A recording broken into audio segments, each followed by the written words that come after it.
The Bedford Historical Society Speaker Series is supported in part by the residents of Cuyahoga County through a public grant from the Cuyahoga Arts and Culture, and also in part by the National Endowment for the Humanities. Any views, findings, conclusions, or recommendations expressed in this program do not necessarily represent those of Ohio Humanities or the National Endowment for the Humanities, Cuyahoga Arts and Culture, or the Bedford Historical Society. Welcome, everybody, to our speaker series tonight. We're getting rain, so we get more flowers. Now I want to present Jean Saper. She is doing Down the Garden Path, the story of the Bedford Garden Club.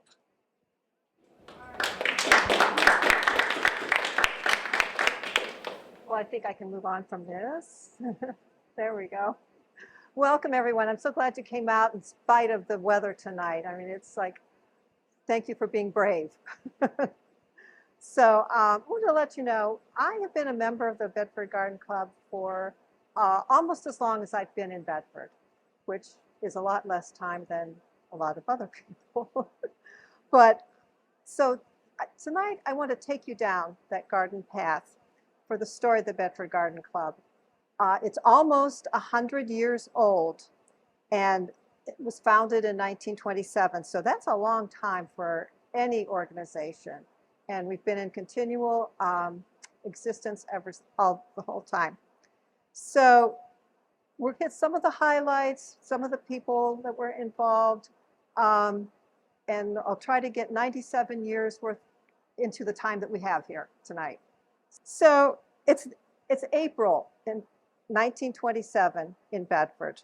Things are pretty good. There's a lot happening. The town's growing. There's a new hospital going up on Blaine Street. You see it there.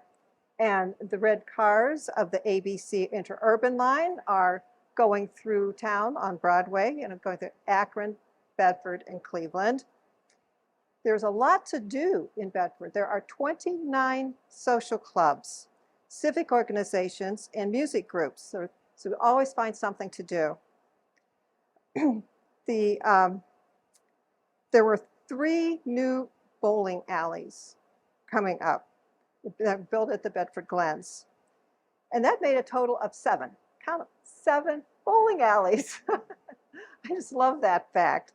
They were creating their schedules. There's a billiards tournament coming up. So there's a lot going on. Oh, and the newspaper was in its 2nd year, the Bedford Times. So it was all great. So that April, a group of people with like interests, the love of gardening and a desire to learn more, gathered together to form the Bedford Garden Association. And by July, they had gotten their bylaws established. And Article 2, you see up here on the screen, sets the direction of the club. It's like the purpose of the club is to promote the improvement of streets, public parks, and private grounds by creating public sentiment for the preservation of trees and the elimination of weeds and unsightly rubbish, and by assisting members in the solution of their garden problems, providing speakers at meetings, and offering opportunities to buy flowers, shrubs, and trees at reduced prices through club purchases. Well, and that pretty much is what today is. We have the same purpose. But I want to take a look at this statement, the first words, the first sentence about the purpose of the club is to promote the improvement of streets, public parks, and so on, and get rid of unsightly rubbish. That was their first goal. Then they get around to the things you'd expect from a garden club, like members gardening, exchanging information, reduced prices for plants. Civic mindedness came first. Originally, the membership was limited to 50 residents who were in sympathy with the above aims. And then this is a letter that the first president, Mr. Scoville, was sent to a prospective member saying, you might like to join us. And then it was announced in the Bedford Times that by August 11th was the deadline for people who wanted to become charter members. Anyone applying after that date would be referred to the membership for approval at the next business meeting. Yep, you had to be approved to join the Bedford Garden Association. Thankfully, that's no longer the case. Now, I have to say, the meetings today pretty much follow the same agenda that those early meetings did. There'd be a short business meeting, then a program, usually a guest speaker, always refreshments. We have wonderful refreshments. Sometimes a city official would give a report. Occasionally there would be some musical entertainment, and that was usually in the dormant season. During the warmer season, a tour of the grounds or garden of a hosting member would be included. Poetry readings were often open meetings. We don't do that, Dot. We need poetry. So, like I said, the first president was Mr. Ernest Scoville, and this was in the newspaper where it says Garden Association holds meetings. It's sort of it was almost, I think, one of the first notices that this organization was going on. And Mr. Scoville also would put in the paper, he had a column that he did regularly called Garden Gleanings, where he would talk about different plants, about different problems, and how to solve them. And then Mr. Clyde Steele was another president, and he was an industrial arts teacher at Bedford High School, and he became the president in 1929. Now, notices there. The Adirondack chairs, if you've been to Lookabout Lodge, you can recognize those chairs there by the fireplace. Those were made by Mr. Steele's wood shop students in Bedford High School. And then they were donated to Lookabout Lodge. And also during his tenure, the first flower show was held. This became a much anticipated event for many years, and we'll talk about that a little bit later. So the stock market crash of 1929, ushered in the Great Depression. And of course, everyone was affected by that. The Garden Club carried on, having been well established by that time, and it became a member of the Ohio Garden Federation. Now, I was trying to find out, to establish the fact that by being established in 1927, the Bedford Garden Club would be the oldest garden club in Ohio, or the oldest one in continual existence. So far, I've not been able to nail this down, but I'll let you know when I do. And at this time, too, the Garden Club started looking for other places to meet because membership had increased and it was no longer really feasible to meet in members' homes. So over the years, there were several places around town where they would meet. The Methodist Church Parlor, the Masonic Temple on Tarbell. Other sites and other years were Moody Junior High School in Washington, which is where the Bedford Library is now. Ellenwood School, when it was a school, and the brand new library that was on Center Street, and that was in 1957. Bedford became a city with a city manager and no longer a village.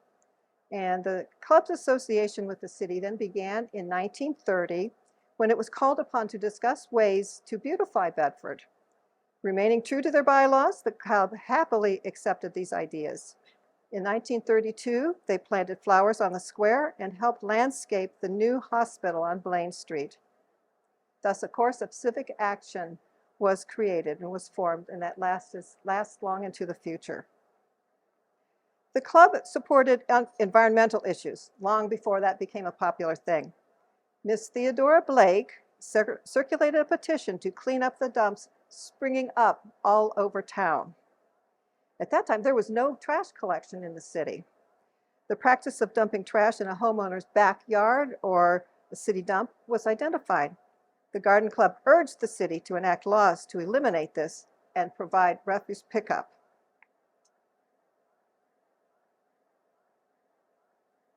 And that's our little friend. Who still is our little friend. A commitment to preserve trees, from their purpose.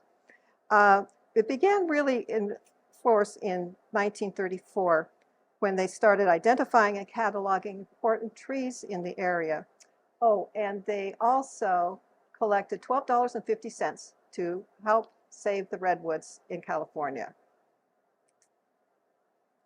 Perhaps their concern for the environment was a little over the top at times. In 1936, the club asked the city of Bedford to draft a resolution requiring all cats to wear a bell. And there was our kitty with a bell. The next year, the club requested that all dogs be kept tied at home. They were roaming all over town and causing problems, and this was a big issue. Township records at the time indicate that roaming dogs were a real problem. Police records listed several times when an officer would be called out to shoot a dog that was a real problem. The club requested the city to eliminate this problem, which resulted in the city's leash law. And a committee chaired by Mrs. Edna Handyside pressed Arthur Wedge, the city manager, to mow vacant lots and clean up weed-infested areas. Real estate agents were asked to mow weeds on for sale properties. I mean, usually you think a property would want to put its best foot forward, so they were asked to mow the weeds. Over the years, the club supplied ideas, technical information, volunteer labor, and funding. During the 1940s, the club's involvement with the city continued, as well as efforts to improve its environment. Planting trees, these are some of the things that were accomplished. Planting trees, shrubs, and flowers was a continual project for 65 years, often at the request of the city manager. In the Bedford Cemetery, hydrangea trees, flowering crab apples, the design and planting of shrubs for the Babyland section, arbor tree planting in the Veterans section. And arbor tree planting continues to this day, and the Garden Club does participate in that. The planting dogwoods in the Glens, plantings at the YMCA building on Tarbell, the Bedford Library, at the hospital, and at the nurses' residence on Blaine, which was across from the hospital. The club really took to making an effort to make the nurses' residence a pleasant place to live. They planted flowers and trees and would decorate the holidays. The city decided to beautify Bedford by planting flowering trees under the Broad Street Bridge, which is Northfield now. And in 1940, the city adopted the azalea mum as the town flower. And you can see that sign is still on the fence around the Civil War monument and some of the plants. So I'm going to take a moment here and talk about the flower shows. For over 30 years, the Bedford Garden Club held plant and flower shows, first one in 1929. These became quite the event. The shows had quite a list of categories around such themes as outdoor living, American heritage, and fashion and flowers. Another mention of a show in 1938 was in 1938 when club members exhibited at the Bedford Grange Fair. An announcement was in the Bedford Times giving the categories. There's a list of, it's hard to tell, that was actually a sheet. It was had categories for one of the flower shows. And at the Grange Fair, the article went on to mention some of the other attractions besides the flower show. They would have vaudeville acts, someone demonstrating the latest dance steps, and the other concessions and other entertainment. It was really a good time. So the flower shows really became quite large, and they became very, very anticipated events. They were very popular, very successful, and as it grew, it needed spaces that could accommodate it. So they, again, used different locations around the town, the YMCA, the Methodist Church, Ellenwood School. 900 tickets were sold for the 1956 flower show, which had 70 floral arrangements and over 400 individual specimens. The show was moved to Taylor's Department Store, which was in the new Southgate Shopping Center. No expense was spared in marketing the show. In May of 1955, the club voted to purchase orchids to give to the first 500 women who showed up at the thing.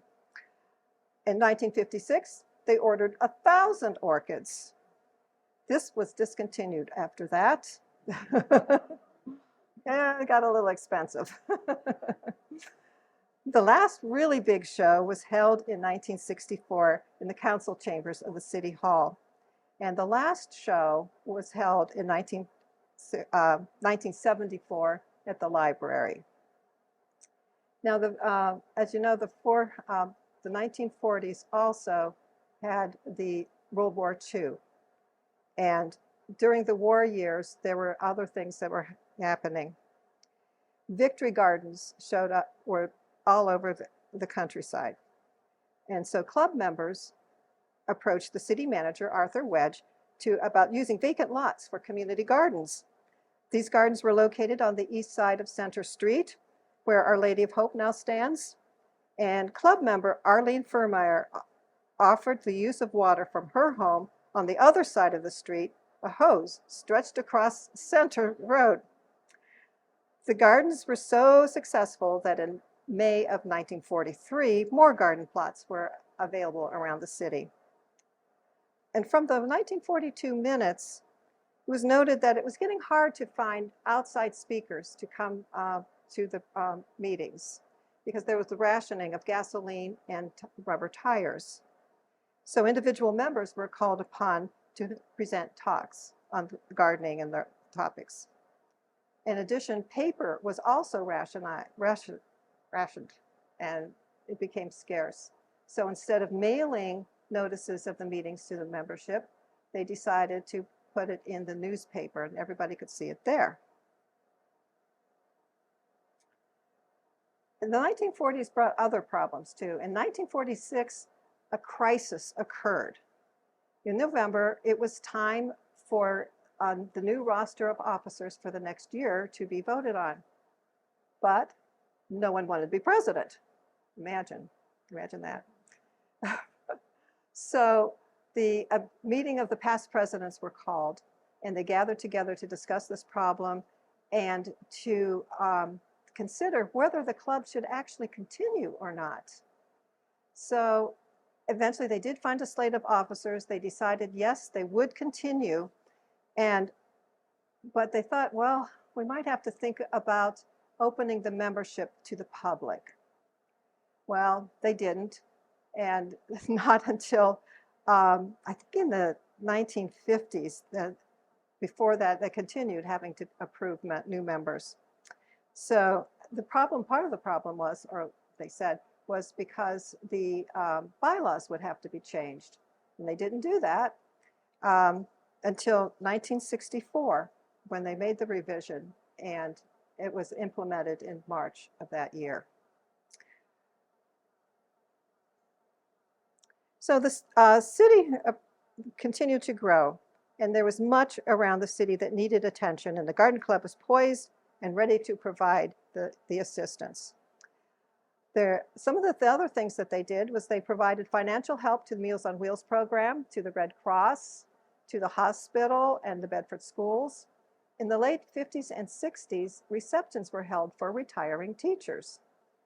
Funds were given to the Glendale School for a children's garden, and the Bedford Historic Society, the club decorated for the holidays, and they planted in anticipation of the country's bicentennial in 1976, they planted red, white, and blue hyacinths on a December day that was cold and miserable, and there was like Vi Saunders, Walter Robeson, and Barb McDaniel were the hardy souls that got out there and they dug and they planted those 200 hyacinths. In the 70s, city manager William Schubert asked the club to decorate the Bedford Square for the holidays, and this was kind of the forerunner of the square being decorated for the holidays. In the 1950s, they continued with their concern for the environment. They wrote a letter to the Governor Lausche protesting construction of Ohio Turnpike Exit 12 passing through Hinckley Reservation. It was taken under consideration. In the 60s, the club continued with its focus on caring for the environment. In May of 1961, members wrote to Governor DeSalle objecting to Route 8 being constructed through the Virginia Kendall Park. Well, it was rerouted, and it was good. In 1963, the club took on the Light Company, otherwise known as CEI, protesting the policy of topping the trees. I think we're familiar with that one too. Visualize, if you will, the then president, Mrs. Howard Woods, and Mrs. Pat DeWitts in their white gloves, taking an official from the CEI out to lunch and extracting a promise that CEI would review their policy on pruning trees around power lines. And we've all seen the effects of that? Maybe not. Another effort of the club, 1964, through the club's efforts, Bedford was designated a bird sanctuary by the National Audubon Society, and the city made it official with Ordinance 2821-64. Also, the club voiced its disapproval to the Ohio legislature of placing the quail on the state's hunting list. These are just a couple examples of the club taking up worthwhile environmental causes. Now, they also, if you recall from their purpose statement, they were dedicated to preserving the trees around Bedford. And as early as 1934, they had formed a committee to identify and catalog the important trees in the area. And again, in 1987, the Bedford Commons Project continued with this endeavor by identifying trees on the square and with aluminum markers. And a tree guide was published with like a little map, I'll show you, and identifying the trees. And this was a 60th anniversary project of the club. And there you see there's a page with a little map where all the trees are and all the descriptions, identifications and descriptions. And here are the Brownie Scouts attaching those labels to the trees. Now, I would like to now talk about the herb garden. I know there's probably some people here who remember the herb garden. I don't. It was before my time, and I'm really kind of sorry. I really am sorry about that. Since the beginning of the club, growing herbs was always an interest. Vi Saunders, whom many people remember, was also a member of the Western Reserve Herb Society and the Cleveland Botanical Garden, as well as the Bedford Garden Club. And she was an early advocate for the creation of an herb garden to be created in Bedford. It took a few years for that idea to come to fruition. In 1972, the Bedford Historical Society asked the Garden Club to plant a garden befitting a historic building and to which the public could come. So thus the herb garden was born. Helen Telsrow came up with the design and it became a community affair. A couple of the men cleared the site up behind the museum, and with the cooperation of the city manager and the city landscaper, railroad ties were set and proper soil was filled. Members gave large and small millstones and a sundial in memory of a member's sister. The garden incorporated a traditional layout. It had 4 quadrants and brick paving between and around the beds. Each quadrant incorporated a different theme, like culinary, scented, white, and golden. And in the center was a millstone and the sundial. And a flagstone patio was installed adjacent to the garden, funded by longtime member Bertine Southworth. At the south end, where a retaining wall was built, a shade garden was planted, and at the western edge, there were colorful perennials. This was truly a labor of love and was very dear to the hearts of Vi Saunders and Helen Telsrow. And you can see it really was a community effort. And a lot of this work was done by the volunteers. I mean, if you were to have at your house a herb garden like this built there, you would be having a contractor do it. So it was a really a wonderful affair. I can see some of the organizations and businesses that helped. This was a cutting from the newspaper that kind of was announcing that this herb garden was going to be built. And I love the picture. They are, I think that was Mr. Robeson and Vi Saunders, Helen Telsrow, and Arlene Furmeyer. And they were displaying antique garden and farming equipment that were in the museum's collection. And there's some pictures of people digging and building. And this will give you a sort of, these pictures I think were from Vi Saunders, give you an idea of what the garden looked like. You can see the different quadrants, the brick walkways, the sundial in the middle, and here you can see it as it was placed behind the back wall then of the museum. And another picture of the quadrants. So for 30 years, almost 30 years, the garden club maintained this garden, and it grew and it filled in as gardens do. But then in 2001, the garden had to be disassembled because the Historical Society was going to build that addition onto the back of the building that would provide an elevator so it would have increased better access to the building. So, okay, they moved plants. A lot of the members moved plants to their own homes for safekeeping. The bricks were taken up and they were put in storage. There were 1,876 bricks. So now there was a grass-covered area. They got that cleaned up, and we're ready to work on a new chapter in the museum garden history. Garden Club recommended that a raised bed garden be installed with a dry stone wall around it. So there were a lot of challenges in creating this. When they first started digging the ground, it was discovered that there was all kinds of construction debris and rocks and all kinds of rubble. There's no way that a garden could have been planted there. So that was also why the raised garden bed was important.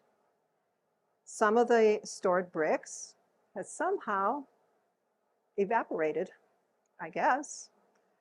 And they needed to, add more soil for the bed to put it, in there. And of course, as with all gardens, we know this, there's always a war on weeds. And they had a water feature. It took some effort to get that thing, get the hole drilled in it for the waterfall. And if you go out there, you'll see that next to the museum wall, there aren't plantings there. There's like river rocks and containers. And that was very fortunate because at some point, the basement sprung a leak. So they just dug it up and fixed it. And again, there were donations of plants from members' gardens. And after 3 years of dealing with all these challenges and these successes, the new garden was dedicated in the June of 2009. And you can see that, again, that's the cover of the dedication program. And when you go out there, you'll see in the corner of the raised bed, you'll see this stone there. To plant a garden is to believe in the future. Now, that wasn't the last garden that the Garden Club built from scratch. The new City Hall on Center Street had all this area in front of it. And so the Garden Club started planning and to build another garden there. You can see the plants that were brought in, shrubs and that, getting ready to be planted. And of course, there are all the piles of dirt and fertilizer, organic fertilizer.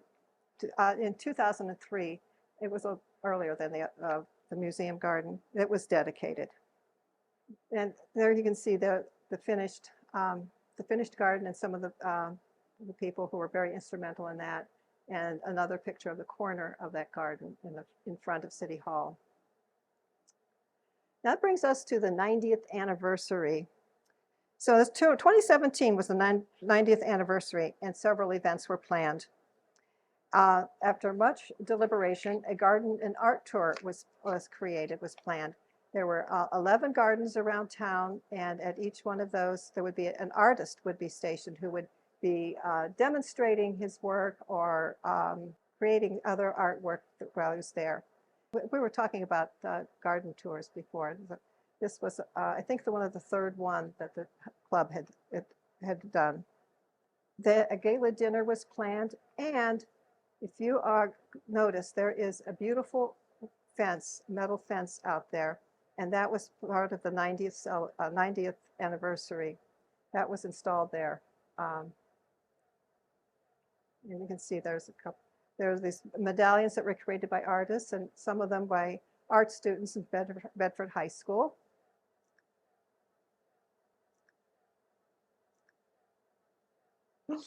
So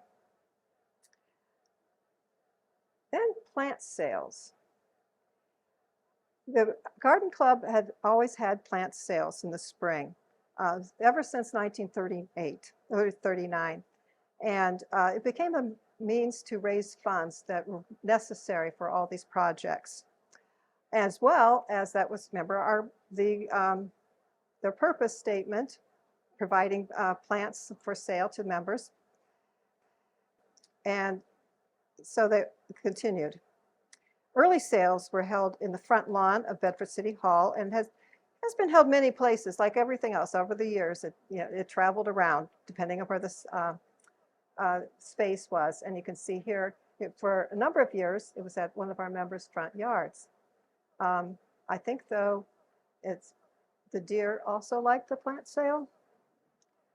And so now it's at Ellenwood Center. That's an older picture before they got all refurbished. So this year, the plant sale, it's coming up in May, on Friday, May 17 from 2:30 to 7, make a note. Saturday, May 18 from 10 to 2. Well, today, the club is 97 years old, and it's still here. And it's still a very active organization. And it remains committed to the ideals and goals that were established in 1927. Members come from all walks of life, and everyone is welcome. The love of nature, learning about plants and the environment, sharing plants and information, and community service. The club still continues its civic commitments. It maintains the garden behind the museum, and also the gardens in the front of the Hezekiah Dunham House on Broadway. In addition, the club provides some support for those flowers. If you've seen them on the Union Street Bridge, the club supports that, and also the tree that is purchased every year for the Arbor Day planting. What we call the green team are the folks, the volunteers that go and help maintain, do the weeding and cleaning and planting in the garden behind the museum. It's kind of a dark picture. It's not the best picture, and there's another picture of volunteers, or at least one volunteer working. So in addition to that, the Garden Club now does the Bedford Beauties program. And this recognizes front yards that have an awesome curb appeal. They are provided the sign. You can see the sign that's given to The ones that are just deemed to be Bedford beauties, and they get bragging rights for the month of July. This was started in 2011. And there are three reasons for it, three parts to our mission statement, and that is to beautify our city, promote gardening as a hobby, and highlight the presence of the Bedford Garden Club throughout the city. The selection, the first year, we had 35 Bedford Beauties signs assigned, put out in people's yards. Last year, we had 75, and we're hoping to get up to an even 100. So, and there's a couple of the homes. I believe these were from last year. So today, the Bedford Garden Club remains committed to the ideals of the founding members from 1927. Friendships, sharing of plants, and information and satisfaction of community service are the rewards savored by each and every member of the Bedford Garden Club. All are welcome to join. So, and the club now doesn't meet every other week in anybody's home, usually. So it's the third Thursday of the month, May through December. And there's lots of fun, a lot of activities that are involved in addition to getting in there, digging in the dirt. We have a lot of fun. So I hope you enjoyed this quick trip through 97 years of history. And thank you for coming. If you have any comments, I've had to omit things. And yes. Where do you guys get your money? From the plant sales. And plant sales and membership, yeah.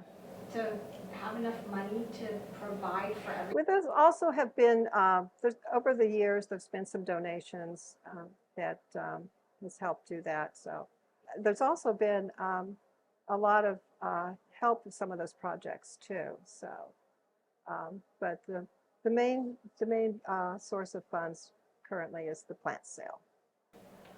My name's Diane Canzoni, but I happen to be Vi Saunders' middle child. Oh. And I did not want to miss tonight. My mother loved gardening. I mean, she was raised on a farm, her parents had a greenhouse, and that's how they made a living. My mother knew every plant by the Latin name even. Oh, yeah, She just really lived and breathed plants, and all 7 of us kids all have gardens, even though I'm in Walton Hills, the deer share mine. But I just wanted to really thank the Bedford Garden Club for that beautiful memorial stone that you put in for my mother. She was with the Bedford Garden Club. They moved here in the 50s, and until, later years, she really struggled with arthritis. Yeah. Couldn't get around, couldn't drive.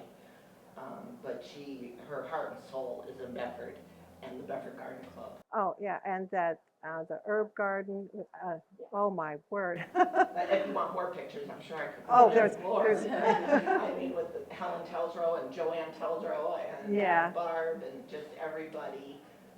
Over the years, I probably still have dirt in my fingernails from helping at the herb garden and at City Hall. I mean, that seems like yesterday, doing all the planting up there even. I mean, it was a family thing also, all of us helping my mother and all the volunteers. It was really, and even the year they had the home and garden tour, my mother's garden was on tour. Absolutely. And we had many people come through, have iced tea on the patio, and just flowers and flowers that my mother had there. With my father's passing last year, we did dig out almost all the flowers. Oh. With 7 of us kids, we all took what we could, and it was a good thing because the new owner wasn't into gardening. And but it's a wonderful thing here in Bedford, the Bedford Garden Club, and I just wanted to thank everyone. Thank you so much. Thank you so much for coming here and letting us know all that. Your mom used to pull in my driveway probably once a week with plants to share. She loved doing that. She loved sharing Yeah. any kind of clippings, Yeah. anything. There'd be your mom, you know, because Danny and I were close friends all through high Right. school and stuff. So, yeah, it was just, it was a wonderful, beautiful. I still have things from her. So, Wonderful. lovely. I was wondering how involved Mike Bukar was with the square and the landscaping. Oh, he was.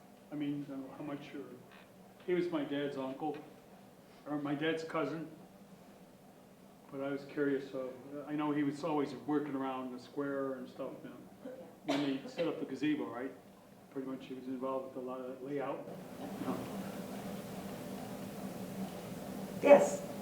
We planted in front of our house were 2 elm trees, and they became,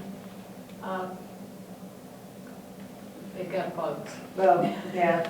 And Mike Booker came and said he could inoculate the trees for $100 a year.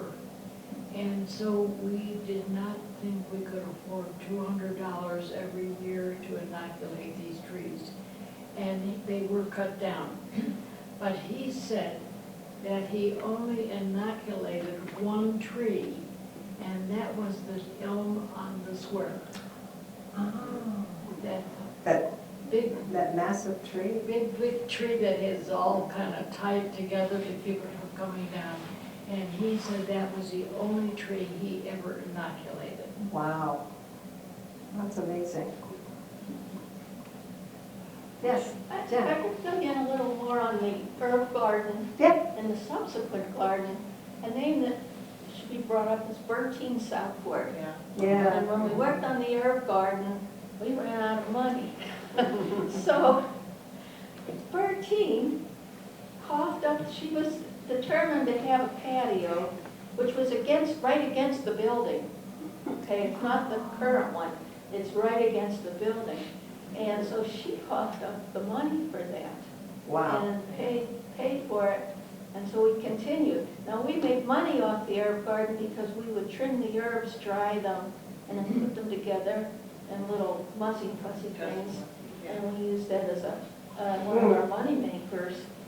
And then another thing that I thought was interesting is back in the 1800s, Bedford Square had obelisks about almost 3 feet high. And then a rope was around, that's where the horses were tethered. And Dick, Betsy's dad, when they redid the square, he had them all together, and he wanted them around the herb garden when it was planned for that. And being mostly ladies, the ladies didn't want it. They were all, to them, like phallic symbols. So a couple were tucked away. I put them out there alongside the museum, just as decorative. And the rest were used and buried next to Halsey's yard and the garden. They're right there. They're the retaining wall. So they are serving. Oh. And then Joyce Daunch picked up the reins when Vi really couldn't continue to move as much anymore. And Joyce was really instrumental in getting, they talked about the herb garden, and I had asked her, I had just been to a conference because of making the building handicapped accessible, and I said, could we do something for handicapped people? Could we raise the garden up so that somebody in a wheelchair, and then we had somebody come in showing us compliance, how wide it had to be by federal regulation, so that a wheelchair could go around there. So that is one of the reasons it's up. And the other thing we did was to put some tactile things. There's things, you know, not all herbs. Yeah, no. Okay. So, but we could, somebody who was visually impaired could come in and feel lamb's ear, things like that, so that it became a tactile garden. And then I had asked to have that section where there's gravel Oh, yeah. against the building. My dream was always to have an artist that I knew when for the few years that we lived in California. And she takes people's, it's called a memory wall, and you would bring her broken pottery shards or something, a trinket of something that meant something to you, and she would put them into a wall. She did one for the city of Nagasaki, Japan. And I knew her mom, because we lived near, and so I thought, boy, if I could have her come, we couldn't afford her, and, you know, too much was going on. But that's why the gravel's there, because I thought, what a great place for people in Bedford to bring a trinket or something that would be that, and, you know, maybe the next generation of people can raise some funds to do that, but I thought it was just a novel thing to do. Thank you. Thank you, Janet.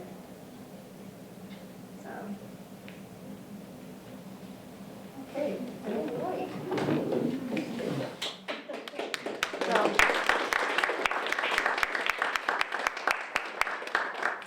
So I used a lot of material that Janet had prepared for one of the, had a booklet. Yes, part of that anniversary, I think. Yeah, it was That's- it was one of the anniversaries, On yeah. the garden, yeah. And it's Right. not for sale. No, One did it for members. I think there's, yeah, very few left. Thank you, Jean. This was great. There is coffee and cookies and water, and hang around and visit for a little bit, and then, but thank you very much for your program. It was You're wonderful. welcome, and thank you also for